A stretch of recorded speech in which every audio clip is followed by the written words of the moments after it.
Hello mes stars, j'espère que vous allez bien. Aujourd'hui, on se retrouve pour des recommandations pour commencer la romantasy ou la fantasy comme vous préférez.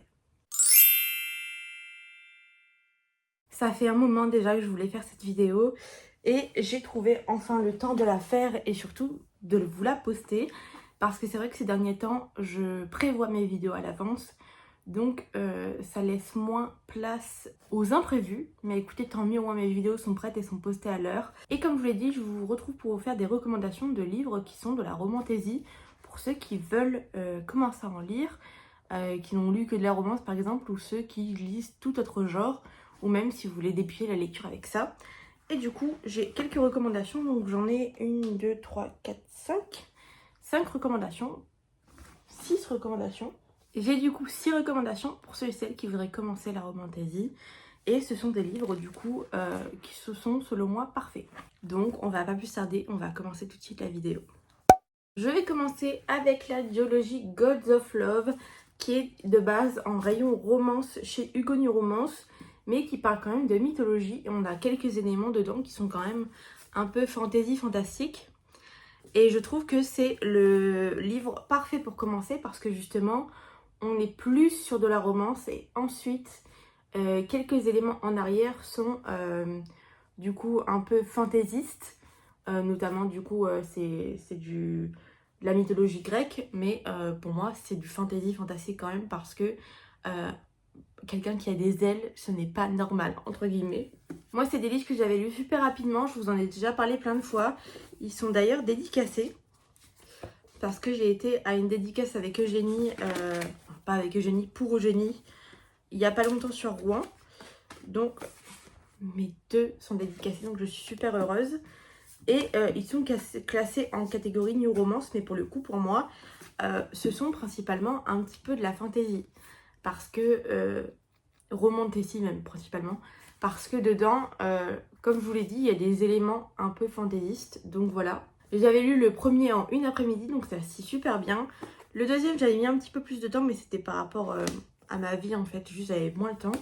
Donc je vous les conseille fortement, surtout si vous aimez beaucoup la romance. La romance est en premier plan, mais il y a quand même quelques éléments de fantasy. On continue avec un livre qui est un peu pareil, et c'est Cœur pirate, donc de Erin Kova, qui pour le coup pour moi ce n'est pas réellement de la fantasy, mais si vous voulez quitter un peu le genre romance classique contemporaine ou new romance, celui-ci est parfait. Il est d'ailleurs classé en romantasy chez Hugo New Romance parce que dedans il y a quand même un ou deux éléments qui sont magiques entre guillemets, et surtout c'est de la piraterie et on est sur une carte qui n'est pas la même que notre monde. Hop, juste ici il y a la carte, donc ça c'est cool. C'est principalement aussi de la romance, mais dans un environnement de piraterie que moi j'ai trouvé super sympa, j'ai beaucoup aimé. Donc on va suivre Victoire qui habite au royaume de Lys avec son père. Sa mère étant décédée 5 ans plus tôt, tuée, assassinée par un certain jeune homme qu'ils n'ont jamais revu. Habituellement, toutes les princesses et tout sont plus dans la royauté, aiment les bals, aiment se maquiller, aiment se préparer. Pour Victoire, ce n'est pas le cas. La seule chose qu'elle veut, c'est tuer l'assassin de sa mère. Et lors d'un bal, du dernier bal de la saison, elle rencontre un balconier et elle se dit que peut-être il pourrait lui faire oublier le fait que sa mère a été morte assassinée. Mais c'est sans découvrir que peut-être que ce jeune homme est justement celui qui a assassiné sa mère. Et ils ont tous les deux envie de se venger, mais avec un peu d'assurance entre les deux, vont-ils réussir? Du coup, ce qui est différent par rapport à une new romance classique, c'est que c'est un univers inventé et surtout, il y a de la piraterie. Ça peut vous faire sortir un peu de votre zone de confort avec les romances contemporaines qui se passent dans notre monde. Là, un petit peu de changement, mais pas trop non plus. Je trouve ce livre parfait pour ça. On passe ensuite à des livres qui ont un petit peu plus d'éléments quand même fantastiques, fantaisistes.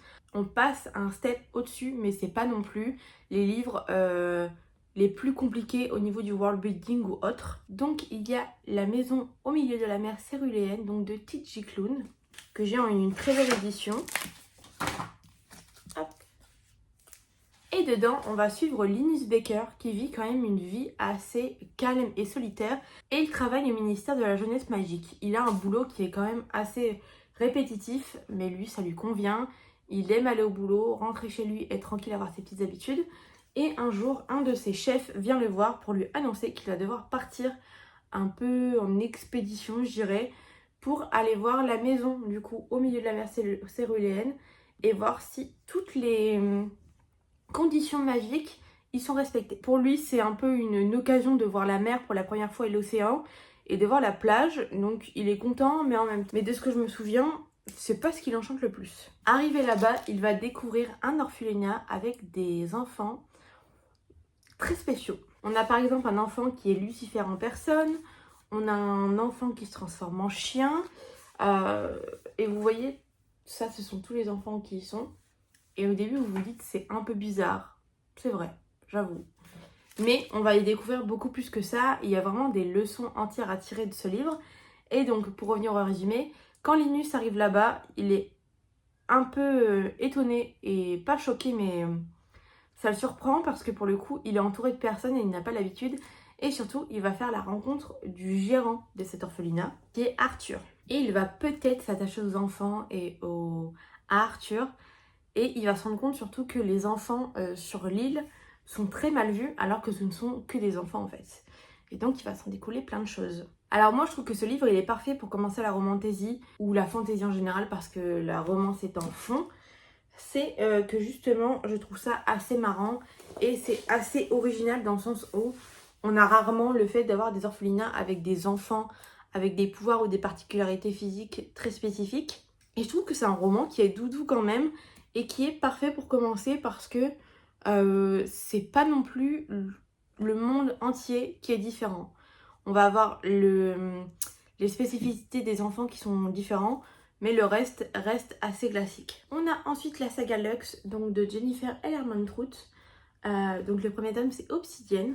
Donc ça c'est une vraie romance pour le coup, mais très romantaisie parce qu'on va avoir des éléments très fantaisistes et surtout un peu science-fiction. Donc je vais pas vous dire exactement de quoi il en revient pour que vous puissiez avoir votre propre avis et le découvrir. Mais dedans on va suivre Cathy qui déménage en Caroline du Sud, en Virginie occidentale, rien à voir. Et elle va du coup avoir des voisins qui sont la famille Black avec 2 jumeaux, une fille et un garçon. Et donc elle se lie d'amitié avec sa voisine et son voisin est quand même très canon, mais assez chiant.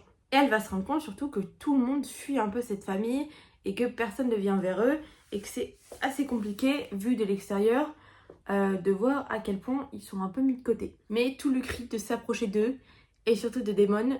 Et est-ce qu'elle va réussir à rester loin d'eux ou va-t-elle découvrir des choses qu'elle n'aurait pas dû découvrir? C'est du coup ce qu'on va découvrir dans ce roman.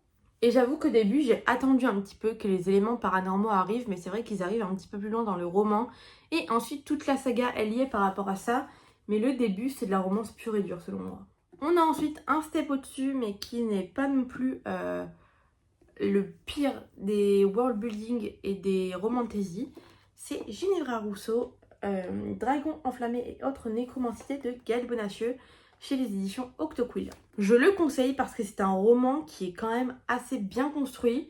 Il y a quand même énormément d'éléments différents. On va avoir des sirènes, des dragons, des nécromanciens, des voyants, enfin vraiment plein de choses. Il est très complet au niveau des éléments fantaisistes et fantastiques et des personnages qui sont à l'intérieur.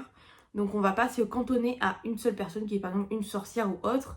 Là c'est vraiment un monde entier qui est rempli d'espèces paranormales. Et pour autant, j'ai trouvé qu'on n'était pas perdu et que c'était pas gênant parce que en soi, le world building et l'endroit où se trouve le roman actuellement, on n'est pas perdu. Je trouve que c'est un bon entre-deux et c'est le genre de roman parfait pour commencer parce qu'il n'est pas long, il est assez court, il y a quand même de la romance dedans, plusieurs romances d'ailleurs, parce que c'est un harem inversé.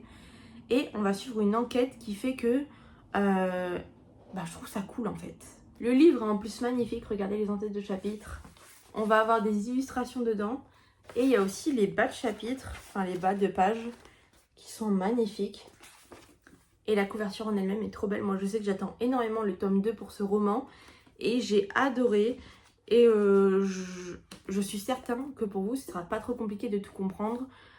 Surtout qu'on a un multi-point de vue qui permet d'autant plus de tout comprendre. Donc je trouve ça trop cool. On passe ensuite à mon dernier coup de cœur, vraiment de tous les temps. Et c'est Mienne sera la nuit de Léanor Lark chez Addictésie. Je le trouve aussi parfait pour commencer la romantaisie parce qu'on est dans un monde où il y a des vampires et où il y a des sorcières. mais on est quand même dans la vie réelle.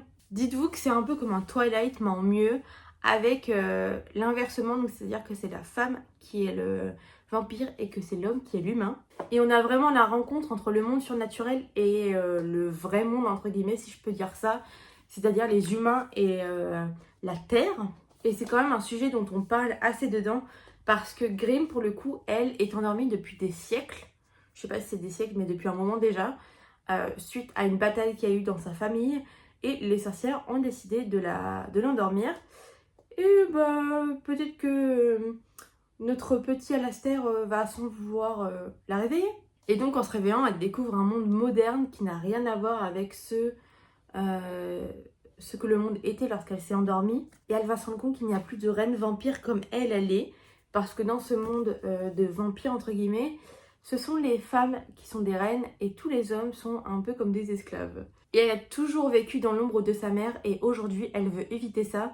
Et donc elle a un peu une course contre la montre parce qu'elle est liée à Alastair pour découvrir la vérité sur une certaine affaire. Et elle veut à tout prix retrouver sa famille et réussir cette enquête. Et donc on va suivre nos deux personnages, donc Alastair qui est quand même un personnage masculin assez doux et très marrant, vu qu'en plus dans son monde à lui, chez les sorcières, l'homme, encore une fois, est secondaire à la femme et c'est la femme qui décide de tout. Donc en plus c'est un livre qui échange le patriarcat et le matriarcat, donc ça c'est très cool aussi. Il y a beaucoup de sujets super intéressants abordés dedans. Et le récit se passe à une vitesse folle. Il fait un peu plus de 400 pages, mais je vous assure que ça se lira tout seul. Donc voilà pour toutes mes petites recommandations pour débuter la romantasy ou la fantasy. Je suis désolée, je pense que je n'ai pas été très claire pour tous les romans. Mais c'est vrai que moi je les trouve parfaits justement parce qu'il n'y a pas énormément d'éléments surnaturels pour la plupart. Mais je pense vraiment que c'est des livres qui pourraient vous plaire et qui pourraient être parfaits pour commencer la romantasy et la fantasy en général. Ce sont selon moi des livres que je n'ai pas trouvé trop compliqués pour débuter et qui ne sont pas... qui n'ont pas trop d'éléments comme par exemple Akotard ou autres, qui sont vraiment des livres de romantasy et de fantasy pure. Alors que là, on a vraiment cet entre-deux avec la vie réelle. Et c'est ce qui fait que c'est plus simple à lire. Donc voilà pour mes petites recommandations. N'hésitez pas à me dire en commentaire si celles-ci vous ont plu et si vous trouvez que les choix sont bien choisis. N'hésitez pas aussi à nous dire en commentaire si vous avez d'autres recommandations de listes qui pourraient être parfaits pour commencer la romantasy ou la fantasy en général. N'hésitez pas à dire aussi en commentaire si la vidéo vous a plu, à liker la vidéo également et à vous abonner si vous voulez voir d'autres vidéos. Et je vous retrouve la semaine prochaine dans une nouvelle vidéo et je vous fais des gros bisous.